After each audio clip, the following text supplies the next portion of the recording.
4వ వచనం నుంచి 10వ వచనం వరకు ఇక్కడ war with God, war with our cells, war with one another. Now its war with God. దేవునికి శత్రువు. లోకాన్ని స్నేహించువాడట దేవునికి శత్రువు అవుతాడు.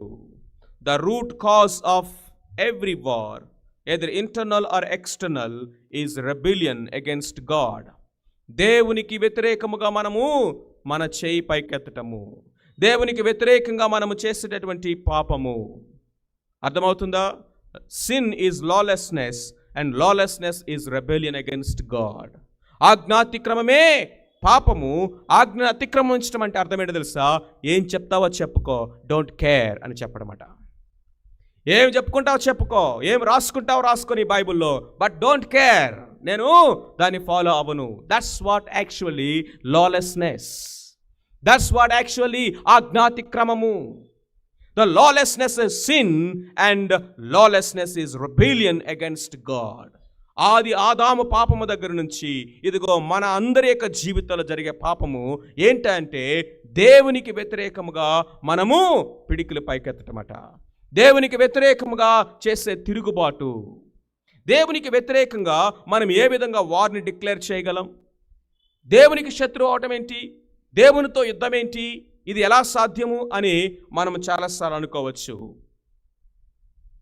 దేవునితో యుద్ధం ప్రకటించడం అంటే ఏంటో తెలుసా? దేవుని యొక్క శత్రువుతోటి స్నేహం చేయటం. దేవునికి శత్రువైన వారితో నువ్వు స్నేహం చేస్తున్నావంటే అర్థం ఏంటో తెలుసా? ఇండైరెక్ట్గా నువ్వు దేవునితో యుద్ధాన్ని ప్రకటిస్తా ఉన్నట్లే. దేవునికి శత్రువులు 3 ఉన్నారు. ఆ 3 గురించి కూడా ఇక్కడ లేఖన భాగాల్లో మనం చూస్తూ ఉన్నాం. మొట్టమొదటిగా కనుక మనం చూసినట్లయితే వరల్డ్, లోకము. 4వ వచనంలో ఏమంటున్నాడు? లోక స్నేహము దేవునితో వైరమని మీరు ఎరుగరా. బైబిల్లో కనుక మనం చూసినట్లయితే we see a classic example of Abraham and Lot. అబ్రహామును కనుక మనం చూసినట్లయితే అబ్రహాము ఏమని పిలువబడ్డాడు? దేవునికి స్నేహితుడు. He loved God. That's why he was called as the friend of God. దేవుని స్నేహితుడు. లోకాన్ని స్నేహించాడు లోతు. తన యొక్క కుటుంబం ఏ విధంగా సర్వనాశనం అయిపోయిందో మనము లేఖనాల్లో చూడగలుగుతున్నాము. ఈ యొక్క లోక స్నేహము అనేదట ఒక రోజులో జరిగిపోదట. It is a gradual involvement and step by step progressive work involving in loving the world. లోకాన్ని ప్రేమించటము, లోకాన్ని స్నేహించటం అనేది ఆల్ ఆఫ్ ఎ సడన్గా జరగదట్లాగా.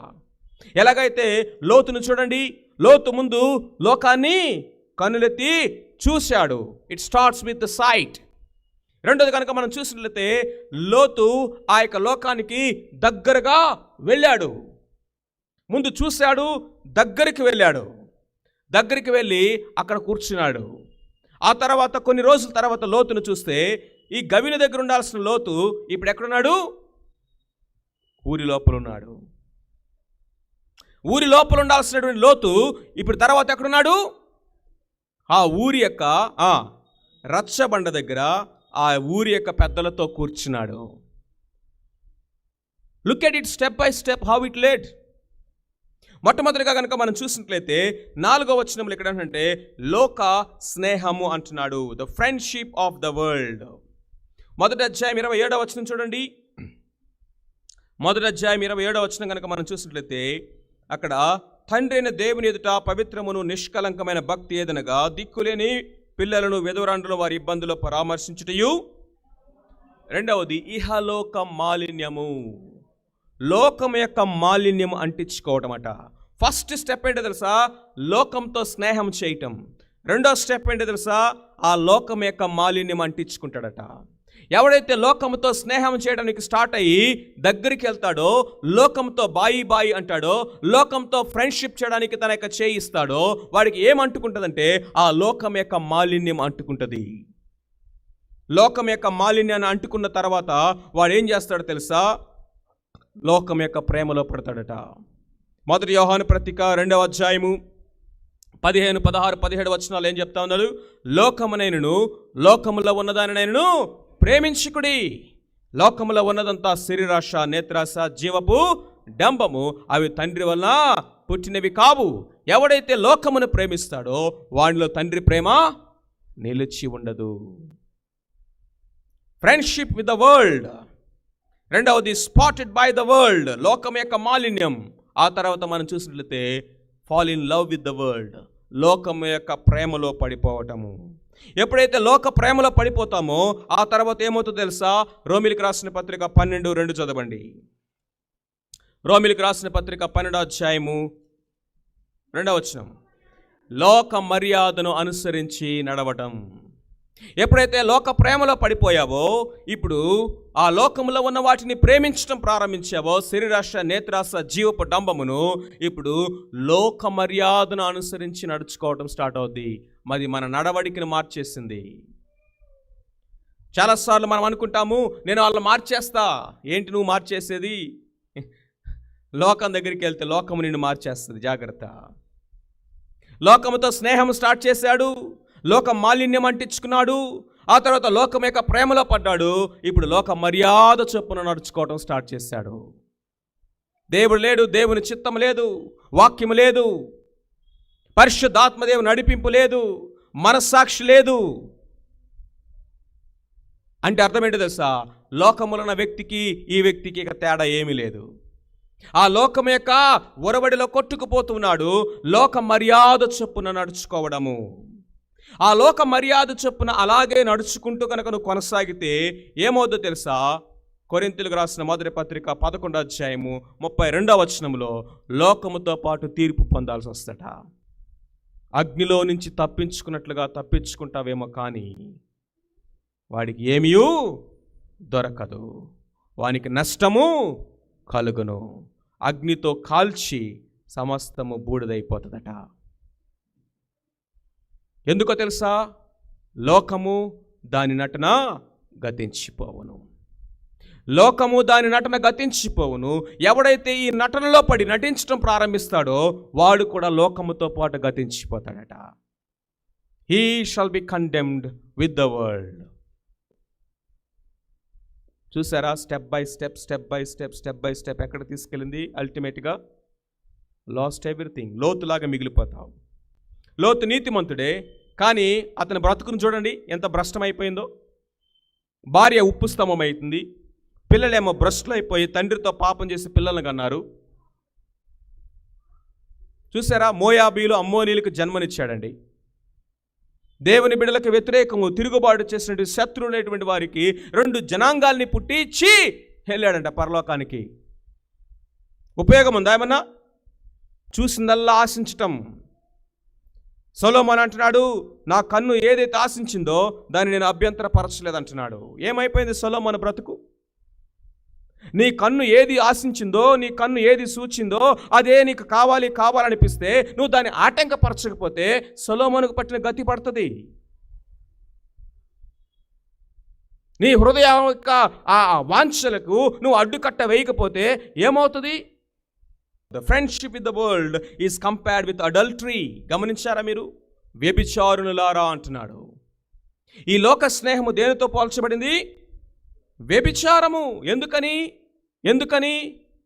We are already married to Jesus Christ. క్రీస్తు అనేటువంటి వేరొక పురుషునికి మనము వివాహము చేయబడ్డాము. ఎంగేజ్మెంట్ అయిపోయింది. ఎంగేజ్మెంట్ అయిపోయిందంటే యూదా కల్చర్లో మ్యారేజ్ అయిపోయినట్టే. ఎంగేజ్మెంట్ అయిపోయినటువంటి మరి యొక్క భర్త ఎవరు? యోసేపే. యోసేపు భర్త అని పిలువబడ్డారు, మరియ భార్య అని పిలువబడింది. They are waiting for wedding.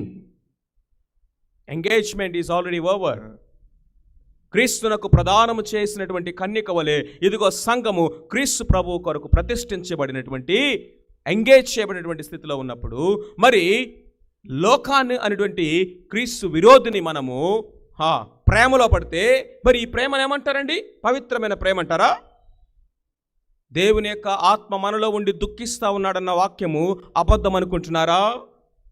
దేవుడు మన విషయమై ఆయన ఎంతో తీవ్రత కలిగినటువంటి వాడుగా, రోషము కలిగిన వాడుగా ఉన్నాడన్న మాట అబద్ధం అనుకుంటున్నారా? ఎలా అవుతుందండి అది? ఇక్కడ మత్సరం అన్న మాటకు అర్థమేంటో తెలుసా? నెగిటివ్ వేలో ఉన్నటువంటి మత్సరం కాదు, జీల్ అని రాస్తుంది. జీల్ అంటే అర్థమేంటో తెలుసా? పైన కాంటెక్స్ట్కి ఇప్పుడు గనక ఒక భార్య నమ్మక ద్రోహం చేసి వ్యభిచారం అనే పాపములో గనక దొరికితే భర్త పర్వాలేదులే అంటాడా? అది ప్రశ్న యొక్క భావం. పర్వాలేదులే అంటాడా? ఆయన యొక్క రోషము, ఆయన జీల్ మండదు అగ్ని మండినట్లుగా? పైన వ్యభిచారులారా అని చెప్పి కింద ఆయన ఆత్మ మనలో మత్సరపడనంతగా అపేక్షించడా అన్న మాటకు అర్థమేంటో తెలుసా? ఆయన కోపము, ఆయన రోషము అగ్ని మండినట్లుగా మండదా? That's meaning. దేవుడి యొక్క కృప, దేవుని యొక్క లాంగ్ సఫరింగ్ అనేది, ఆయన అనుగ్రహ ఐశ్వర్యం అనేది మారు మనస్సు పొందుటకే మనల్ని ప్రేరేపించినదని ఎరుగక దాన్ని మనము నిర్లక్ష్య పెట్టద్దు అంటున్నాడు పేతురు భక్తుడు. మొట్టమొదటిది world, friendship with the world. రెండవది కనుక మనం చూసినట్లయితే ఫ్లెష్, మీ అవయవాలలో అన్నాడు. 5వ వచనంలో కనుక మనం చూసినట్లయితే ఆయన మన యందు నివసింపచేయు ఆత్మ మత్సరపడినంతగా మనలో అన్నప్పుడు అక్కడ చూసినట్లయితే అవర్ మెంబర్స్ అని రాస్తుంది. సో ఇక్కడ ఫ్లెష్ అన్న మాటకు అర్థం ఏంటో తెలుసా? ద ఓల్డ్ నేచర్, ఆదాము నుంచి మనం పొందుకున్నటువంటి పాప స్వభావము, మనలో పోరాటము, ఆత్మ సంబంధమైనటువంటి పోరాటము ఎక్కడ జరుగుతుందో తెలుసా? మన యొక్క శరీరానికి, అంటే ఫ్లెష్కి, స్పిరిట్కి. ఇదే విషయాన్ని గలతీ రాసిన పత్రిక 5వ అధ్యాయం 17వ వచనం అంటాడు, ఆత్మ శరీరమునకు, శరీరం ఆత్మకు విరోధముగా పోరాడుచున్నది. There is a battle, continuous battle going on inside our mind. Spirit and flesh. పాప స్వభావము, పరిశుద్ధ స్వభావము, నవీన స్వభావము, పాత స్వభావము, నూతన పురుషుడు, పాత పురుషుడు, ఆత్మ, ఇదిగో పాప స్వభావము, రెండిటికి వ్యతిరేకముగా జరిగేటటువంటి ఈ యొక్క పోరాటము. మనము శరీరానుసారముగా నివసించినట్లయితే చావవలసిన వారమై ఉందుము, కానీ ఆత్మచేత శరీర క్రియలను చంపినడలా మనము బ్రతుకుతామట. సో కాబట్టి ఈ యొక్క పరిశుద్ధాత్మ దేవుడు మనలో ఎందుకు ఇవ్వబడ్డాడంటే ఆత్మచేత ఈ శరీర క్రియలను చంపాలి. మనలో పాప స్వభావం ఉన్నది, పాత పురుషుడు, వాడు చావను లేదు, అలాగని చెప్పేసి బాగుపడను లేదు. అర్థమైందా? ఆ పాప స్వభావం అట్లాగే ఉంది. ఎంతకాలం ఉంటుంది? ఎంతకాలము? చనిపోయే వరకు ఉంటుంది పాప స్వభావం. ఈ పాప స్వభావముతోటి నిరంతరము కూడా మనలో ఒక పోరాటం జరుగుతూ ఉంటుంది. ఆ యొక్క పోరాటంలో మనము జయము పొందాలంటే ఆత్మచేత శరీర క్రియలను చంపాలి. దేవుని వాక్యము చేత ఇదిగో మన ఆత్మను మనము పోషించుకోవాలి. Feed your soul with the word of God. Feed your soul with the word of God. Then you will get the strength and immunity to say no to sin. పాపానికి నో చెప్పగలిగిన సామర్థ్యము ఎప్పుడు మనకు వస్తాయంటే ఇదిగో ఈ లోకంలో ఉన్నటువంటి సమస్తమైనటువంటి రోగాలని, సమస్తమైన బ్యాక్టీరియాలను, సమస్తమైన వైరస్ అన్నిటినీ కూడా వాటిని నిరోధించగలిగిన శక్తి మనకు ఎప్పుడు వస్తుంది? వ్యాధి నిరోధక శక్తి మనలో డెవలప్ అవ్వాలి. ఆ వ్యాధి నిరోధక శక్తి, ఇమ్యూనిటీ డెవలప్ అవ్వాలంటే ఏం చేయాలి? మన మంచి డైట్ తీసుకోవాలి. ఈ శరీరానికి ఇమ్యూనిటీ కావాలంటే ఏ విధంగా అయితే పౌష్టికాహారం అవసరమో ఆత్మకు ఇమ్యూనిటీ కావాలి అంటే దేవుని వాక్యం అనే పౌష్టికాహారం కావాలి. If you starve your soul then you starve to death because of sin. బ్రతికున్నామన్న పేరే కానీ చచ్చిన వాళ్ళతో సమానం. హెచ్ఐవి అంటే ఏంటో తెలుసా? ఏంటది? ఇమ్యూనోడెఫిషియన్సీ. ఇమ్యూనోడెఫిషియన్సీ అంటే ఆ వైరస్ చేసేది ఏంటో తెలుసా? అది రోగం కాదు అసలు. అది ఒక రోగాన్ని క్రియేట్ చేయదు, మనలో రోగ నిరోధక శక్తిని తగ్గించేస్తుందట. అది వచ్చి చేసేది ఏంటో తెలుసా? మనలో రోగ నిరోధక శక్తిని మొత్తాన్ని తగ్గించేస్తుంది. ఎప్పుడైతే రోగ నిరోధక శక్తి తగ్గిపోయిందో సకలమైన రోగాలన్నీ వచ్చి కూర్చుంటాయి. సాతాను చేసేది కూడా అది తెలుసా? వాడు మన చేత ఈ పాపము చేయించటము, ఆ పాపము చేయించటము, ఇది చేయించటం, అది చేయించటం అనే వాడు పెద్ద టాస్క్లు పెట్టుకొని వాడు కష్టపడ్డంట. లోకంలో ఉన్న పాపాలన్నీ వచ్చి తిష్ట వేసుకొని కూర్చోవాలంటే ఒకటే, దేవుని వాక్యము మన చేతిలో నుంచి, మన మైండ్లో నుంచి వాడు దూరం చేసేస్తాడు. ఇక్కడ కూర్చున్న మన జీవితంలో ఒకసారి పరీక్ష చేసుకుందాం. మన యొక్క జీవితంలో ఎంతకాలమైంది మనము దేవుని యొక్క వాక్యము ఒక బ్యాంక్వెట్ లాగా ఫీడ్ అయ్యి, ఈ లోకంలో మన ఈ శరీరానికి చూసినట్లయితే there is so much of feeding, but what about our soul? We are starving our soul to death. దేవుని యొక్క వాక్యము పరిశుద్ధాత్మ శక్తి ద్వారా మనము శరీరాన్ని జయించగలము.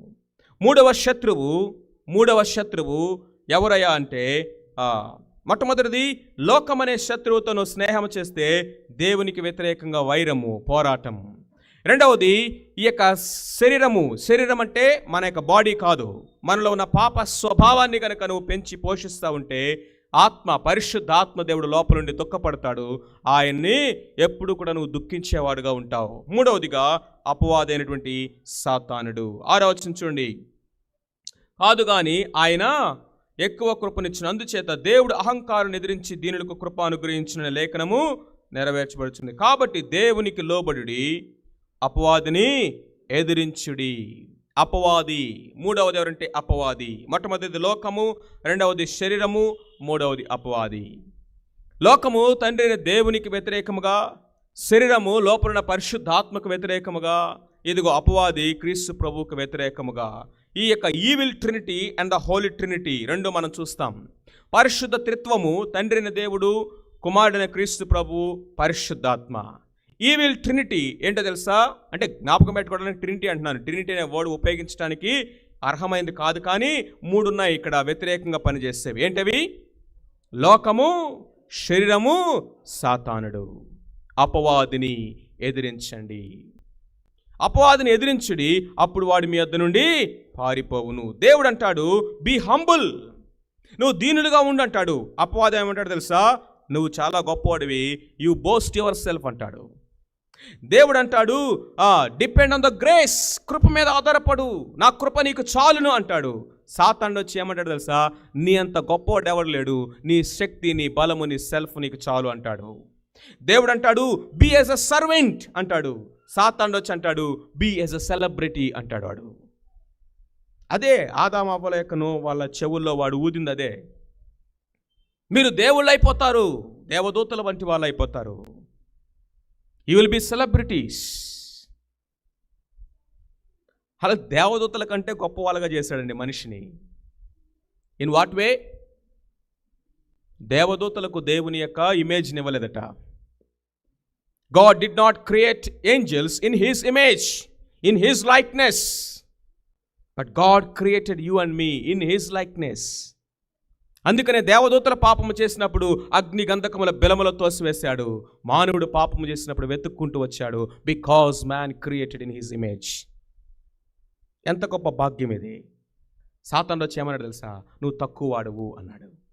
నీ దగ్గర ఏమీ లేదు అన్నాడు. నీకు ఇంకా ఏదో కావాలి అన్నాడు. దేవుడు ఏదో దాచిపెట్టాడు నీకు అన్నాడు. ఎంత మోసం అండి ఇది. అందుకనే బైబిల్ చెప్తుంది అపవాదికి చోటివ్వకుడి. వాడు ఎప్పుడైతే అపవాదికి మనం చోటిస్తామో వాడు మన యొక్క జీవితంలో వాడు దూరుతాడు, సమస్తాన్ని కూడా నాశనం చేస్తాడు. అయితే దేవునితో వైరము లేకుండా ఈ మూడిటిని మనము ఎదిరిస్తూ ఏ విధంగా పీస్ఫుల్గా మనం ఉండగలం? How can be rest in peace? Rest in peace అంటే అదనుకోబాకండి. How can we live in peace otherwise? 3 విషయాలు చెప్పాడు. 7వ వచనం కనుక మనం చూసినట్లయితే సబ్మిట్ టు గాడ్, దేవునికి లోబడుట. దేవునికి లోబడటము అనేది ఫస్ట్ ప్రిన్సిపల్. అపవాదిని ఎదిరించాలంటే ముందు నువ్వు దేవునికి లోబడాలి. దేవునికి లోబడకుండా అపవాదిని ఎదిరించలేము. సబ్మిట్ అన్న మాటట ఇదొక మిలిటరీ టర్మ్ అట. ఈ మిలిటరీ పదము సబ్మిట్ అన్న మాట ఏమి తెలియజేస్తుందంటే get into your right rank అంటున్నాడు. Get into your right rank. మిలిటరీలో కనుక మనం చూసినట్లయితే ఒక హైరార్కీ ఉంటుంది, డిఫరెంట్ ర్యాంక్స్ ఉంటాయి. అందుకనే శతాధిపతి యేసు ప్రభు దగ్గరికి వచ్చినప్పుడు ఏమన్నాడు? నేను అధికారములో ఉన్నవాడును, కాబట్టి ఒకడు వెళ్ళమంటే వెళ్తాడు, ఒకడు రమ్మంటే వస్తాడు. అధికారములో ఉండటం మాత్రమే కాదు, నేను అధికారమునకు లోబడిన వాడును కూడా. I'm not only in authority but I'm also under the authority. So in authority అన్నప్పుడు లోబడే వాళ్ళు ఉంటారు, అండర్ ద అథారిటీ అన్నప్పుడు లోబడటము నేర్చుకుంటాడు. మనమట మన యొక్క ర్యాంక్ ఏంటో మనం తెలుసుకోవాలి. ఇప్పుడు మన ర్యాంక్ ఏంటి చెప్పండి? God is the highest authority, come under his rank. ఎప్పుడైతే ఐఎమ్ అండర్ ద ర్యాంక్ అని ఒప్పుకుంటావో you have no other way than to submit. You have no other way than to submit. నేను ఆయన కంటే తక్కువ ర్యాంక్ వాడిని అని ఎప్పుడైతే నువ్వు గుర్తిస్తావో ఇప్పుడు ఆయనకు లోబడటం తప్ప నీ దగ్గర రెండో ఆప్షను లేదు. అది సబ్మిట్ అన్న మాటకు అర్థం. అపవాదికి మనం చోటిస్తే ఏం చేస్తాడో కనుక మనం చూసినట్లయితే దావీదు యొక్క పాపాన్ని చూడండి.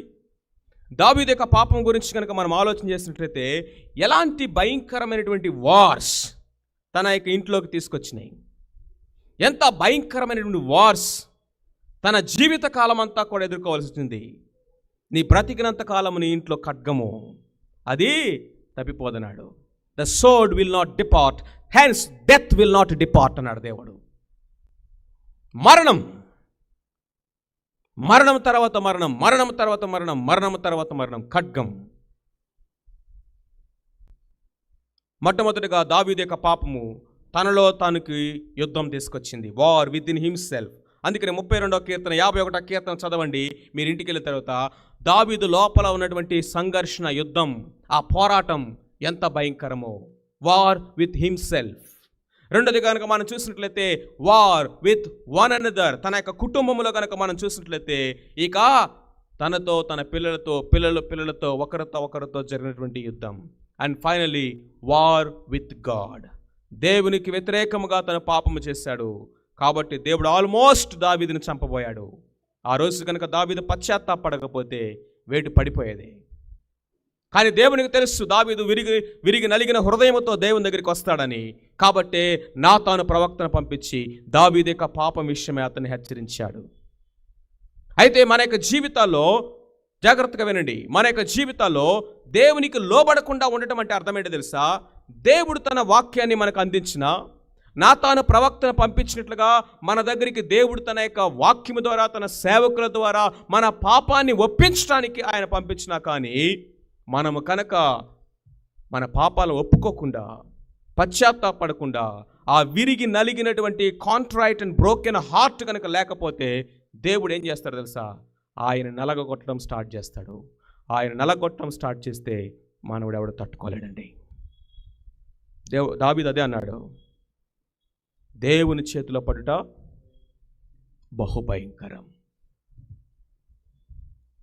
God will break if you don't break your heart. Give room to the Holy Spirit, God. He will break your heart. He will bring godly sorrow. Do not give room to Satan. He will bring the stubborn heart. Stubborn heart తీసుకొస్తాడు. రెండవదిగా 8వ వచనం కనుక మనం చూసినట్లయితే దేవుని యొద్దకు రండి, అప్పుడు ఆయన మీ యొద్దకు వస్తాడు. పాపులారా మీ చేతులు శుభ్రము చేసుకునుడి, దిమస్కులారా మీ హృదయములను పరిశుద్ధపరచుకుని. దేవుని యొద్దకు రావటం అంటే ఏంటి తెలుసా? రిపెంట్, పశ్చాత్తాపం. చేతులు కడుక్కోండి, హృదయాన్ని పరిశుద్ధపరచుకోండి అంటే అర్థం ఏంటో తెలుసా? చేతులు అనేది వర్క్స్, హృదయం అనేది థాట్స్. పనులను, ఆలోచనలను, తలంపులను కూడా దేవుని దగ్గరికి వచ్చి క్లీన్ చేసుకోండి. Come to God, draw near to God. కయ్యను దేవుని దగ్గర నుంచి పారిపోయాడు.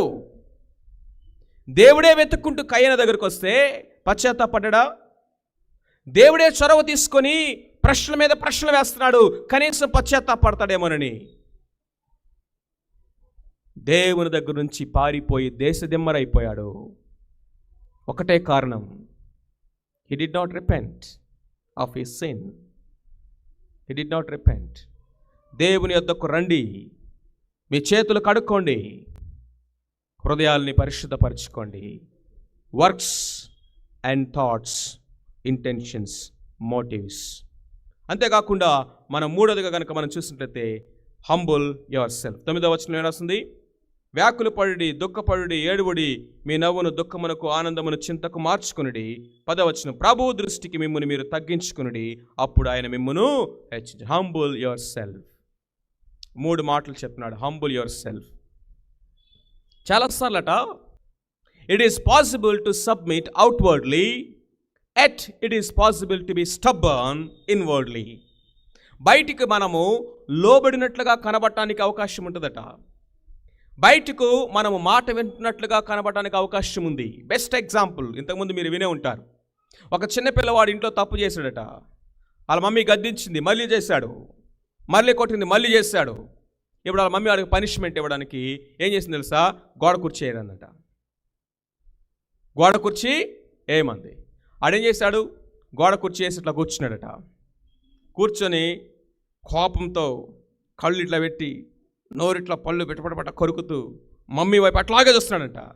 ఆవిడ మమ్మీ అందంట, రే నువ్వు మారే వరకు, నువ్వు పశ్చాత్తాపడే వరకు ఆ గోడ కుర్చీ అలాగే వేసి కూర్చోరా అందంట. గోడకు వేసి కుర్చీ వేసుకొని గోడకు అనుకొని కూర్చుంటే వాడు అన్నాడంట, మమ్మీ నేను బయటికి కూర్చుని ఉన్నాను కానీ లోపల మాత్రం నుంచునే ఉన్నానంట. ఏమన్నాడు? బయటికి భయపడి కూర్చున్నాను కానీ లోపల మాత్రం నేను నుంచొనే ఉన్నాను. గోడ కుర్చీ ఇట్లా లోపల అన్నాడట. Outward submission does not guarantee inward humility. Inward humility. Humility అంటే ఏంటో తెలుసా?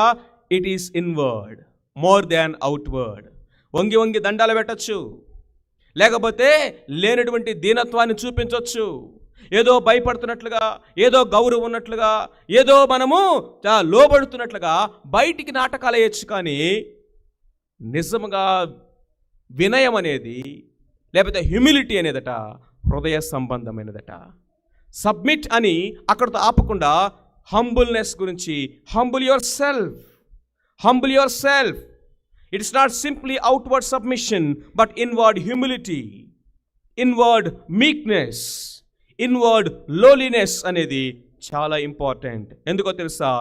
దేవుడు గర్విష్ఠులను అణిచివేస్తాడు, దీనులకు కృప అనుగ్రహిస్తాడు. ప్రభువా దీనత్వం నాకు నేర్పించు. God is looking for humble people. ఎవడు దీనుడై నా మాట విని వణుకుచుండునో వానినే నేను దృష్టి ఉంచున్నాను. ఎవడు దీనుడై నా మాట విని వణుకుచుండునో. ప్రియమైన వారలారా, దీనత్వం అనేది అది క్యారెక్టర్, హృదయ సంబంధమైనది. అది ఎప్పుడు బయటపడుతుందో తెలుసా? అనుకూల పరిస్థితులు కాదు, ప్రతికూల పరిస్థితుల్లో. గుర్తుపెట్టుకోండి, మన క్యారెక్టర్ అనేది ఎప్పుడు టెస్ట్ చేయబడుతుంది అంటే అనుకూలమైన పరిస్థితులు కాదు, ప్రతికూలమైన పరిస్థితుల్లో. అందరూ మనల్ని మెచ్చుకుంటా ఉన్నప్పుడు దీనంగా ఉండటం కాదు. మనకు వ్యతిరేకమైనటువంటి కొన్ని మన చుట్టూ కూడా మన మీద నిందలు, లేకపోతే మిస్అండర్స్టాండింగ్స్, మన క్యారెక్టర్ మీద కొన్ని జరుగుతూ ఉన్నప్పుడు, ఆ టెస్ట్ మనీ పోతూ ఉన్నప్పుడు అక్కడ మనము కంట్రోల్డ్గా ఉంటామంట. చూసారా? That is real character. సక్సెస్లో కాదు, ఓటమిలో కనపడుతుంది రియల్ క్యారెక్టర్. అందరూ సంతోషంగా ఉన్నప్పుడు కాదు, దుఃఖంలో కనపడుతుంది రియల్ క్యారెక్టర్. ఫేవరబుల్గా ఉన్నప్పుడు కాదు, అందరూ మనల్ని ఇరిటేట్ చేస్తున్నప్పుడు, కోపం వస్తూ ఉన్నప్పుడు, ఈ చుట్టూ ఒక రకమైనటువంటి ఇబ్బందికర పరిస్థితులు ఉన్నప్పుడు, what you are is our character. Our originality is what we are in odd situations. ప్రతికూలమైన పరిస్థితుల్లో మనం ఏమై ఉన్నామో అది. కాబట్టి అంటున్నాడు, దేవునికి లోబడి ఉండుడి, అపవాదిని ఎదిరించుడి, దేవుని దృష్టికి మిమ్మల్ని మీరు తగ్గించుకోండి. ఇవి 3 గనక చేస్తేనట యుద్ధాలు అయిపోతాయట. Cease fire, cease the wars. That's the secret. దేవునికి లోబడండి, అపవాదిని ఎదిరించుడి, దేవుని దృష్టికి మిమ్మల్ని మీరు, అందుకని మిమ్మల్ని మీరు తగ్గించుకోండి అనలా, దేవుని దృష్టికి మిమ్మల్ని మీరు తగ్గించుకోండి. దేవుని దృష్టికి తగ్గించుకోవడం అంటే ఏంటి? అసలు నువ్వు నిజంగా తగ్గించుకున్నావు లేదా ఎవరు చెప్తారు ఈ భూమి మీద?